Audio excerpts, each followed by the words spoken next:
男人挑战住在有1万只蟑螂的房子里，只要能坚持24小时就能赢到10万奖金。密集的爬虫非常恐怖，如此灾难的环境他能坚持多久呢？小明提心吊胆地进入房间，其实他也很怕蟑螂，但是参与挑战的酬劳又很诱人。房间里暂时还没有发现一只蟑螂，不就是24小时吗？眼睛一闭一睁就过去了。他决定用睡觉缓解压力。这时四周的墙壁开始涌进来大批的蟑螂，小明不得不离开床垫远离这些虫子。不同的种类、不同的大小瞬间填满房间。小明强忍恶心来回移动位置，稍微停下来就会有蟑螂爬到脚上去，和他们共处一室简直是此生的噩梦。小明只感觉自己不干净了，害怕归害怕，但是没有危险，蟑螂应该不会咬人的。他们成群结队的躲在物体的背面，估计怕光也很怕人。小明发现桌子上的蟑螂数量很少，于是将沙袋放在上面保护起来。长时间的站立根本吃不消，而唯一的床垫彻底被蟑螂占领，他只能坐在沙袋上休息一会。这时有一只小强竟然爬到了脖子里，小明惊吓的差点原地去世。他们还真是阴魂不散。小明仔细检查了唯一休息的区域，这个沙袋可不能再让蟑螂占领，不然他真的没地方依靠了。时间过去了3个小时，节目组投进来一个礼盒，里面装着食物和水源，还有2个青色的苹果。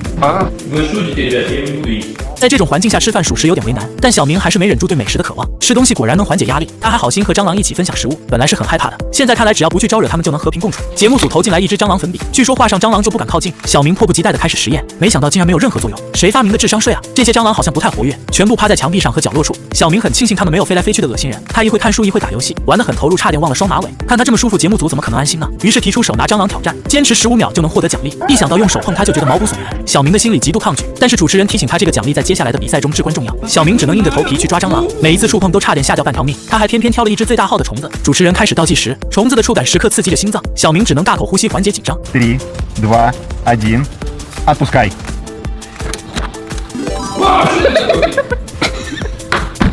他终于拿到了防护帽，虽然不知道接下来会发生什么，但也听话的戴上了帽子。这时房间里的灯光突然熄灭，黑暗中的蟑螂会不会躁动起来呢？小明不安地求助摄像头，他看不见，但总感觉身上有蟑螂，疯狂地摆动身体试图甩走它们。坚持了16个小时，早已累得不行，还是坐下休息一会吧。